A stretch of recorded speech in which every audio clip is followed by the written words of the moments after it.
L'homme se déguise en cuisinier et injecte discrètement un produit dans la nourriture. Les détenus ne remarquent rien d'anormal. Peu après, toute la prison est prise de vomissements et diarrhée. Une odeur nauséabonde envahit les lieux. En quelques instants, l'infirmerie est débordée, avec de plus en plus de prisonniers malades. Ils doivent être transférés à l'hôpital. Mike et White, déguisés en agents d'entretien, se rendent aux toilettes. Ils placent un panneau d'avertissement et Mike, fort de son expérience, localise rapidement l'emplacement du coffre-fort. White se charge alors de percer un trou, pour y injecter du gaz liquéfié et provoquer l'explosion. Pendant ce temps, May et le prince, se faisant passer pour des inspecteurs sanitaires, arrivent à la prison, leur voiture déjà équipée d'une bombe à retardement. Au moment venu, White déclenche l'explosion. Le bruit de la voiture qui explose masque parfaitement celui du coffre-fort. L'explosion attire l'attention de All White. Pendant que Mike se faufile jusqu'au coffre, White prend une photo, pour manipuler les caméras de surveillance. All White arrive dans la salle de contrôle. Par précaution, il demande à voir les images de l'or. Voyant que rien ne bouge, il se précipite vers le coffre-fort. Mais trop tard, l'or a déjà disparu. Il ordonne le confinement de la prison quand soudain, Mike passe devant lui avec un brancard, et dans un bruit sourd, un lingot tombe au sol.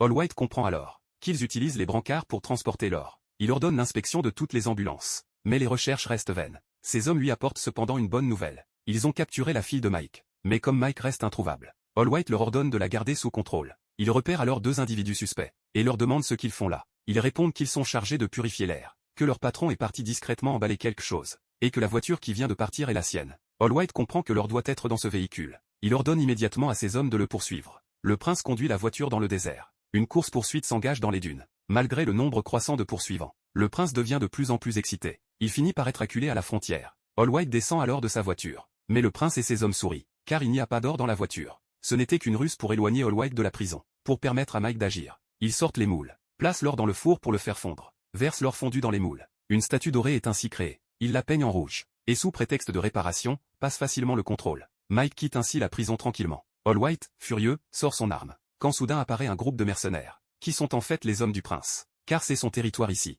Voyant ses biens volés, All White appelle ses hommes, leur ordonnant de tuer la fille de Mike, mais en enlevant la cagoule. Ce n'est pas May, mais le redoutable Kid, qui a déjà anéanti tout un gang.